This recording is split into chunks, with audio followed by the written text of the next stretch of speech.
నమస్తే మేడం. అహింస meditation channel మీకు స్వాగతం చెబుతుంది మేడం. ముందుగా మీ పేరు, మీరు ఏ ఊరి నుంచి వచ్చారో, మీ ఊరి పేరు, మీ ధ్యానం ముందు జీవితం, ధ్యానం తర్వాత జీవితం ప్రేక్షకులకు చెప్పండి మేడం. Thank you sir. మీకు నమస్కారం అండి. మాది వడ్లమూరు, కపిలేశ్వరం మండలం. నేనైతే పూర్తిగా ధ్యానంలోకి వచ్చి 6 సంవత్సరాలు అవుతుందండి. మేము ధ్యానంలోకి రాకముందు అయితే మాంసం వ్యాపారం చేసేవాళ్ళం. ఒక ఆర్ఎంపీ డాక్టర్ గారి ద్వారా మాకు ఈ ధ్యాన పరిచయం జరిగింది. మాకు 2 పిల్లలు, ఒక పాప, ఓ బాబు. మా జీవన విధానం మాంసం వ్యాపారం. ఆ మాంసం వ్యాపారం చేసుకుంటూ ఒక ఆర్ఎంపీ డాక్టర్ గారు మా ఇంటికి వచ్చి ఇలాగా ధ్యానం చేసుకుంటే బాగుంటుందమ్మా, ధ్యానం చేసుకోండి అని చెప్పారండి. చెప్పిన తర్వాత ఈయన చెప్పిన కొద్ది రోజులకే ఈయన ధ్యానం అంతా ఏంటో చేద్దాం, బాగుంటుందంట, మంచిదంట అని చేసి ఈయన మొదలుపెట్టారు. మరి మాంసం వ్యాపారం చేసేవారికి మరి కొంచెం అది మాంసం కోసం ఎక్కువగా చెప్పడం, మాంసం తినకూడదు అని చెప్పడం, దీనివల్ల నేనైతే ఆయన చాలా ఇబ్బంది పెట్టానండి. ఎందుకంటే మరి ఇవన్నీ వదిలేస్తే మనం ఎలాగ మన జీవన విధానం సాగిస్తాం, మనం దాని మీదే కదా మనం బతికేది. ఈ ధ్యానం చేస్తే దాన్ని పక్కన పెట్టేస్తే మనకి ఇబ్బంది అయిపోద్దని చేసి నేను అనేదాన్నండి. ఆయన చేయడం మొదలుపెట్టి చేస్తానే ఆయన నాతో పాటు ఆయన వ్యాపారం చేసేవారు.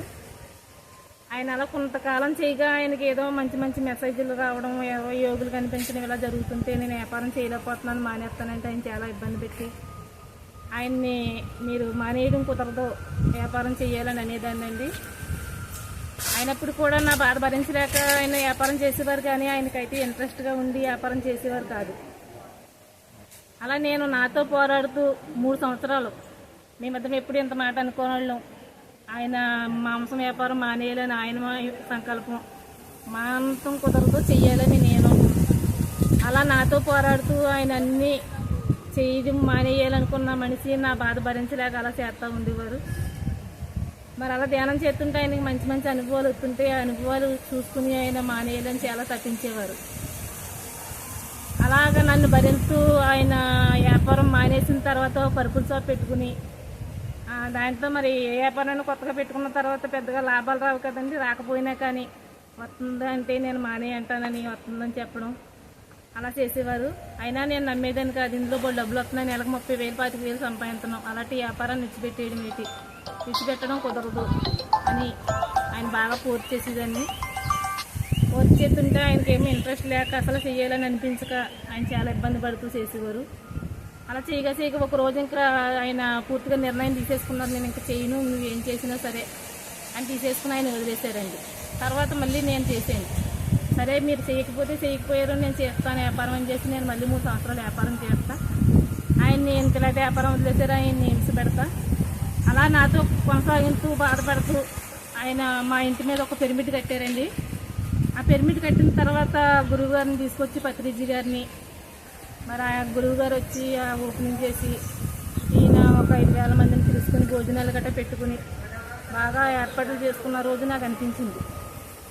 ఆ రోజు ఏంటి ఇంత ఎదుగుదల ఆయన ఉంటే, ఇంత ఇలాంటి మహనీయుడు మన ఇంటికి వస్తే నేను ఇంత ఇబ్బంది పెట్టి ఆయన ఇంత బాధ పెట్టేదాన్న, ఇంత ఇలాంటి ఇబ్బందులు ఆయన పెట్టేసానా అని నాకు అనిపించి ఆ రోజు నుంచి నేను కూడా ఇంక మానేస్తానని ఆయనతో చెప్పానండి. ఏం మానేశారు? చికెన్ కొట్టులో మేడం? చికెన్ కొట్టు మానేశానండి నేను. ఓకే.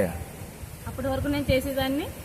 ఆయన పత్రిజీ గారు వచ్చి మన పిరమిడ్ ఓపెన్ చేసిన తర్వాత నేను కూడా మానేస్తానని చికెన్ వ్యాపారం మానేశానండి.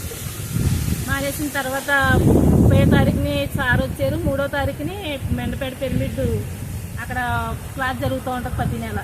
ఆ క్లాస్కి ఈయన మెండపేట వెళ్తుంటే నేను వస్తాను, మెండపేట నన్ను తీసుకెళ్ళండి అంటే ఇదేంటి పిరమిడ్ ఇంట్లోకి ఎంత పొడుగులు వేసి దేవుడి వస్తానని అంటుంది ఈ రోజు. ఆయన ఆనందపడి తీసుకెళ్ళి దింపారండి.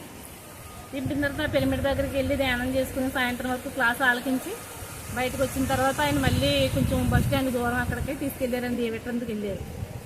అప్పుడు ఈ దారిలో నేను చెప్పాను, ఈ రోజు నుంచి నేను ఇంకా వ్యాపారం చేయని మానేస్తానండి అంటే, అబ్బో ఇదేంటి ఇంత మార్పు వచ్చింది వీళ్ళలో, నన్ను ఎంత ఇబ్బంది పెట్టింది, అలాంటిది ఆవిడ ఈ రోజు మానేస్తాను నాతో చెప్పిందని ఆయనకి చాలా ఆనందం వేసుకొచ్చి మాకు ఈ ధ్యాన పరిచయం చేసిన డాక్టర్ గారికి ఫోన్ చేసి, ఆ డాక్టర్ గారిని కూడా పాపం చాలా ఇబ్బంది పెట్టేదాన్ని అండి. ఎక్కడ కాపాడితే అక్కడ ఆయన్ని తిట్టడం, మీ వల్ల మాకు ఇలా ఇంట్లో గొడవలు వచ్చేసినాయి అని ఆయన్ని దెబ్బలాడడం ఇలా చేస్తుంటే, ఇదేటమ్మా నేను ఎప్పుడు మానమని చెప్పలేదు, ఒక ధ్యానముడు చెప్పాను తప్ప మీ పని మీరు చేసుకోండి, మీరు ఎప్పుడు మానేయండి అని చేసి నేను అనలేదు తల్లి, ఆయనే మానేసారని చేసి ఆయన బాధపడతా ఉండేవారండి. అలాంటి డాక్టర్ గారు ఫోన్ చేసి సార్ ఇలా చెప్పింది మా ఆవిడ ఈ రోజు అని చెప్తే ఆయన ఆనందం పడి, అబ్బో మళ్ళీ జన్మ తీసుకుందండి ఆవిడైతే, మనం ఈరోజు పుట్టినరోజు చెయ్యాలైతే అని ఆయన, నేను బయట ఉన్నానండి కేకు పట్టుకుని వస్తున్నాను నడిచిండి అయితే ఇంటికని ఆయన కేక్ పట్టుకొచ్చి కేక్ కట్ చేసి ఆ రోజు అప్పటికి మాకు 10 మంది ఉండేవారండి డాక్టర్ గారు చెప్పిన ధ్యానులు మా ఊళ్ళో. వీళ్ళంతా కూడి నాకు పుట్టినరోజు చేసి ఎంతో ఆనందం పడ్డారండి. ఆ రోజు నుంచి మా కుటుంబం అంతా ఆ రోజే ఎంతో మిరాకిల్గా మా ఇంట్లో అందరూ కూడా, మా పిల్లోడు మా మధ్య గారు విజయవాడలో జాబ్ చేసుకుంటానండి, ఆయన కూడా ఫోన్ చేసి అన్నయ్య ఈ రోజు నుంచి ఆయన భయంకరమైన మాంసం తినేవారండి. ఎందుకంటే ఒక ఆదివారం వచ్చిందంటే ఒక 5 రకాల నీసు మాంసాలు ఉంటాయి కానీ ఆయన భోజనం చేసేవారు కాదు. అలాంటి ఆయన శుభ్రంగా నేను ఈ రోజు నుంచి నీసు మానేస్తున్నాను అన్నయ్య అని ఆయన అదే రోజు ఫోన్ చేసి చెప్పడం, మా అబ్బాయి కూడా మానేయడం, ఇవన్నీ చక్కగా మా ఇంట్లో ఆ రోజు మంచి మిరాకిల్గా జరిగి ఆ రోజు నుంచి మొత్తం మా ఇంట్లో పూర్తి శాకాహారులు అయిపోయామండి. శాకాహారులు అయిపోయిన దగ్గర నుంచి కూడా మా కుటుంబంలో చాలా మార్పు వచ్చింది. ఇంకంతా ఏది చూసినా ఏది పట్టుకున్నా ఆనందమే, చక్కగా ఆనందంగా ఎదుగుతున్నాం. చక్కగా ఇంటి మీద పిరమిడ్ కట్టుకున్నాం. కొంత పైకి ఎక్కడానికి ఇబ్బంది పడుతున్నారని మళ్ళీ పబ్లిక్లో పిరమిడ్ కట్టాలని ఆయన సంకల్పం వచ్చింది. ఒక 3 సెంట్లు స్థలం తీసుకుని మళ్ళీ ఒక పిరమిడ్ కట్టి ప్రతి నెల సార్ వచ్చిన డేట్కే 30వ తారీఖుకే క్లాసులు పెట్టడం. మరి ఆ క్లాసులు ప్రతి ఒక్కరిని రప్పించి చక్కగా మంచి మంచి మాస్టర్లు వచ్చి చెప్తూ ఉంటారు. అలాగే ప్రతి దాంట్లోనూ కూడా మేము చూసుకుంటూ ఉంటామండి. ప్రతి దాంట్లోనూ కూడా మేము ధ్యానంలోకి వచ్చిన తర్వాత మా ఇంట్లో మార్పు అంతా చూసుకుని ప్రతి ఒక్కరికి చాలా బాగుంటుందమ్మా ధ్యానం చేసుకోవడం వల్ల, అంతా ఆనందమే దొరుకుద్ది. ఎటువంటి కష్టం వచ్చినా కానీ ఇది పెద్దగా రావాల్సింది చిన్నగా మనకు అలాగా కనిపించిపోయినట్టుగా ఉంటుంది. అలాంటి ధ్యానాన్ని ఎవరు ఇచ్చిపెట్టకండి, ప్రతి ఒక్కరు ధ్యానం చేసుకోండి అని చేసి అందరికీ చెప్పడం, ధ్యాన ప్రసారం బాగా చేయడం, మేము తెలుసుకున్న సత్యాన్ని అందరికీ పంచడం, అలా మేము మా జీవితాన్ని కొనసాగిస్తున్నామండి. మేము ఎంతో ఆనందాన్ని పొందుతున్నాం ఇందులో. మరి ఇలాగ ఈ ఆనందాలు పొందేటప్పటికి చక్కగా మా ఇంట్లో ఏ చిన్ని అలా వచ్చి పోతా ఉన్నా నాకు ఊపిరితిత్తులు పాడైపోయినాయి, లివర్లు నీరు పట్టినాయి, నేను అసలు పని చేయను అన్నట్టుగా అయిపోయిన దాన్ని ఒక ధ్యానం ద్వారా చక్కగా నేను మళ్ళీ మామూలు మనిషిని అయిపోయి ఏ పని చేయకూడదన్న వ్యక్తిని ఇప్పుడు నేను ఎంత పని అన్నా చేస్తానో నాకు ఏ ఇబ్బంది లేదు. అది ఒక ధ్యానంలోనే నాకు ఇంత శక్తిని బలాన్ని నేను సమకూర్చుకున్నాను. మరి ఇలాంటి ధ్యానాన్ని అందరూ చెయ్యాలి, ఈ ఆనందాన్ని అందరూ కూడా పొందాలి. ఎంత ధ్యానం చేస్తే అంత శక్తిని సంపాదించుకుంటాం. ఇంత ఆనందం దొరకాలంటే ఒక ధ్యానం చేస్తేనే మనకి ఈ ఆనందం దొరుకుద్ది. మహానుభావుడు పత్రిజీ గారి ద్వారా మనకి ఇంత ఆనందాన్ని ఇచ్చారు. ఈ ఆనందాన్ని ప్రతి ఒక్కరూ పంచుకోవాలి. ఈ ఆనందాన్ని ప్రతి ఒక్కరు తీసుకుని ఎంతో ఉన్నత స్థాయికి వెళ్ళాలని మేము దృఢంగా కోరుకుంటున్నామండి. మేడం ఒక మాట చెప్పారు కదా, ఊపిరితిత్తులు శరీర అవయవాలన్నీ పోవడానికి కారణం మీరు తిన్న మాంసాహారం, మీరు చేసిన వ్యాపారమేనంట, పాపపు ఆహారమేనంటారా? దాని గురించి సందేశం ఇవ్వండి మేడం ప్రపంచానికి. మేము చేసిన హింస వల్ల మరి అలాంటి అనారోగ్యాలు వస్తాయని మేము అప్పుడే తెలుసుకున్నామండి. తెలుసుకున్న తర్వాత నాకు చాలా ఇబ్బంది పడ్డానండి, మామూలుగా పడలేదు ఇబ్బంది.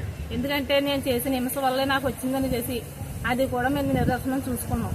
మామూలుగా బాధపడలేదండి. నేను ఒక్క నెల అసలు మనిషిని అయితే శుభ్రంగా ఎముకలు తప్ప అసలు ఇంత కండన్నత లేకుండా అయిపోయాను, మంచానికి అంటుకుపోయి.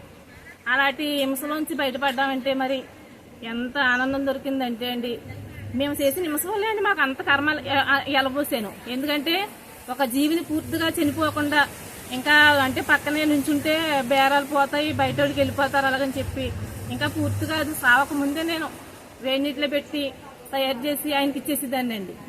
మరి అలాంటి కర్మ మరి నన్ను పట్టుకోకపోతే ఎవరిని పట్టుకుంటుంది?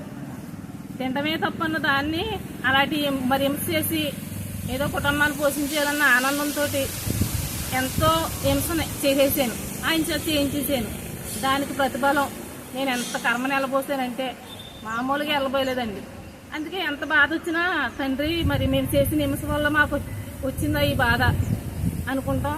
అది ఎంతగానో జరగవలసింది చిన్నగా జరిగినట్టుగా మాకు కనిపించబోయినట్టుగా ఉంటాయండి మా ఇంట్లో బాధలు. మా బాబు అలాగే ఈయన మానేసిన తర్వాత మా బాబుని కూడా నేను అందులో ఇన్వాల్వ్ చేసాను.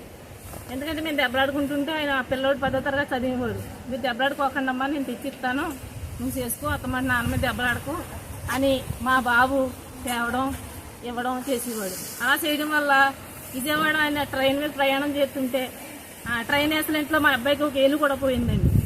ఎందుకంటే ఒక హింస ఎంతకన్నా అది ఇబ్బంది పెడుతుందని మా అబ్బాయి ద్వారా కూడా మేము తెలుసుకున్నాం. ఇప్పుడు మా అబ్బాయికి ఒక ఏలు లేకుండా అయిపోయాడు, చక్కగా ఎంతో బాగుంటాడు.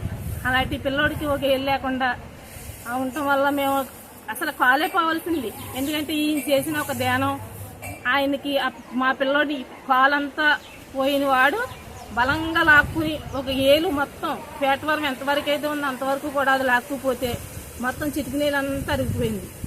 మరి హింస వల్ల అన్ని బాధలు అన్ని కష్టాలు పడ్డాం. అలాంటి హింసని దయచేసి ఎవరో కూడా, ఎందుకంటే చేసి మాకు తెలియక తెలుసుకున్నాక మానేసాం. ఒక చేసేవాళ్ళమే ఎంతో తినేవాళ్ళమే మానేసాం. మరి ఏదో చిన్న చిన్నగా తెచ్చుకుని తినేవారు ఎంత మానడం. ప్రతి ఒక్కరు కూడా మానేసి హాయిగా శాకాహారం తింటూ ధ్యానం చేసుకుంటూ ఆనందంగా హాయిగా ఉంటామండి. మేడం, పట్టుకూటి కోసం కోటి విద్యలు అంటారు కదా పెద్దలు. అవును సార్. ఒక ఎన్నో విద్యలు ఉండగా ఆ రక్తపు కూడే ఎందుకు వ్యాపారం చేయాలి, అలాంటి చేసే వాళ్ళకి మీరు ఏమి సందేశం ఇస్తారు ప్రపంచానికి చెప్పండి మేడం. సార్, ఎందుకంటే మా పూర్వీకుల నుంచి కూడా మా జీవన విధానం అదే. ఎందుకంటే మా మామయ్య గారు పెట్ల ఏటకెళ్ళి కుటుంబాన్ని పోషించేవారు. అలా మేము కూడా మా కులమిత్తి అదే మూల అదే పని చేసుకుని మేము కూడా జీవన విధానం సాగించేవాళ్ళం. సాగిస్తూ ఉంటే మాకు ఈ ధ్యాన పరిసయం జరిగిన తర్వాత వదిలేసిన తర్వాత మేము ఎవరికైనా మా చుట్టుపక్కల మా చుట్టాలకి ఎవరికి చెప్పినా కానీ అది మంచిది కాదు, అది చేయడం వల్ల ఏదో డబ్బులు గోల్డ్ వస్తాయి కానీ దాని అందున ఆనందం లేదు. ఆ ఆనందం కావాలంటే జీవయం శుద్ధి చేసి ఏ పని చేసుకున్నా మనుషులు బతికేయగలదు. మానేసేసి చక్కగా మీరు రోజుకి 10 రూపాయలు తెచ్చుకున్నా పర్లేదు, ఆనందంగా బతికే విధానాన్ని చూసుకుని ఆ పని చేసుకుంటారు బాబు, ఇది మంచిది కాదని చేసి చెప్తామండి మేము. ఎందుకంటే హింస వల్ల మేము పడ్డ బాధలో మేము ఎంత అయితే దాంట్లో డబ్బులు ఎంత వచ్చినా కానీ అంత కష్టాలు అనుభవించాం. అలాంటి కష్టాలు అందరికీ రాకూడదు, ఇంకా అందరూ కూడా బాగోవాలి అని అందరికీ మేము ధ్యాన ప్రసారం చేసి చెప్తూ ఉంటామండి మా చుట్టుపక్కల వాళ్ళకి, మా చుట్టాలకి. ఎందుకంటే మాలో ఎక్కువగా వ్యాపారాలు చేసేవాళ్ళే ఉంటారు. చికెన్ వ్యాపారమే మళ్ళీ ఆ చికెన్ వ్యాపారాన్ని చేయడం వల్ల కరెక్ట్ కాదని చేసి చెప్పి కొన్ని అప్పుడే ఒక 2-3 మార్చాం కూడా. ఓకే మేడం, మీరు ర్యాలీలు బాగా చేశారు మేడం, శాకాహార ర్యాలీలు. శాకాహారాలు బాగా చేస్తాం సార్. ఎందుకంటే మరి సార్ని తీసుకొచ్చినప్పుడే మేము పెద్ద ర్యాలీ పెట్టించాం, గుర్రాల మీద సార్ని ఊరేగించాం. చక్కగా ఆయన ఎంతో ఆనందం పడి మా పిరమిడ్ ఓపెన్ చేసి వెళ్ళారు. అలాగా మేము ప్రతి పిరమిడ్ యానివర్సరీకి ర్యాలీ పెడతాం. ఎంతో మంది సీనియర్ మాస్టర్లు వస్తూ ఉంటారు, చక్కగా ర్యాలీలో పాల్గొంటారు. మీకు 3 నేత్ర అనుభవాలు ఏమైనా ఉన్నాయా మేడం ధ్యానంలో? సార్, అనుభవాలు అయితే చాలా ఉన్నాయండి. చెప్పండి, 1-2 అనుభవాలు చెప్పండి మేడం. ఎందుకంటే అండి ధ్యానంలో కూర్చుంటే ఆనందం నాకంట మా వారు బాగా పొందారండి. ఎవరో గురువులు వచ్చి రోజు తలంపు దగ్గర కూర్చుని ఆయనకి మెసేజ్ నువ్వు చెప్పు, బాగా చెప్తావు. ఆయన బైబిల్ కోసం అసలు మేము ఎప్పుడు బైబిల్ చదవలేదండి. ఆయన ఎప్పుడు కూడా ఆయన బైబిల్ వాక్యాలు నీకు బాగా చెప్తావు, నువ్వు బైబిల్ కోసం బాగా చెప్పు, నువ్వు బైబిల్ చెప్తావు అని చేసండి ఎవరో యోగులు వచ్చి చెప్పేవారట.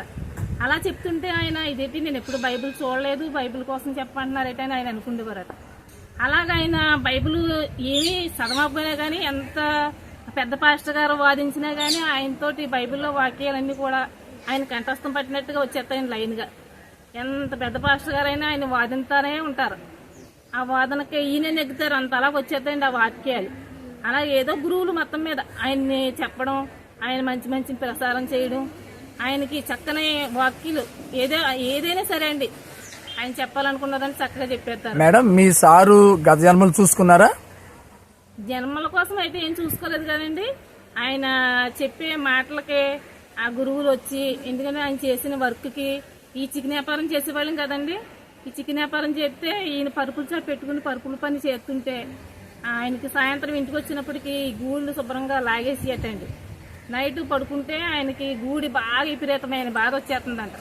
బాధ వచ్చేసింది, జెండమో రాసుకుని వేడి నీళ్ళు ఇలా కాపలం పెట్టుకుని పడుకున్నారంట. పడుకుంటే అండి ఆయన విపరీతమైన బాధ వచ్చేస్తుందని చేసి అనుకుని పడుకుంటే ఎవరో మహనీయులు 2 గురువులు వచ్చి తలంపు కాడికి కూర్చుని ఆయన ఎన్నో జీవుల్ని హింసించాడు, దాని ప్రతిఫలం అనుభవించడా మరి అని చేసి అనుకుంటున్నారటండి.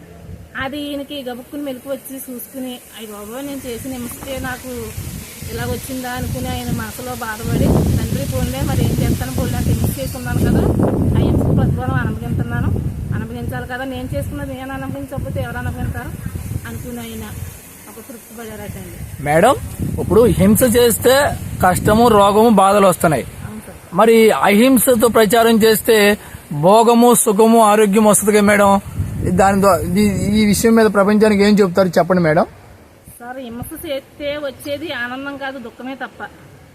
ఒక హింస నడిచిపెట్టి చేసి చక్కగా మనం ఆనందంగా జీవించినప్పుడు ఎంత ఆనందం అంటే అండి అందులో పొందేది మామూలు ఆనందం రాదు. అంటే అహింస ప్రచారం చేయొచ్చు కదా అందరూ, చెప్పండి దాని గురించి మేడం. అహింస ప్రసారం చేయడానికి మరి చాలా మంది మన మెడిటేటర్లు ముందుకు వచ్చి చెప్తున్నారు. అయినప్పటికీ కూడా ఎంతో మంది ఇంకా తెలుసుకోకుండా ఉంటున్నారంటే అజ్ఞానంలో ఉన్నవారే గబుక్కుని రాలేరంట చూడండి అలాగా.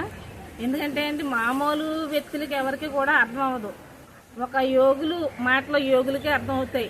గత జన్మ సంస్కారం ఉంటేనే ఈ ధ్యానం చేయగలరు. అలాంటి ప్రసారాన్ని మరి మనం అందరికీ అందిస్తున్నాం.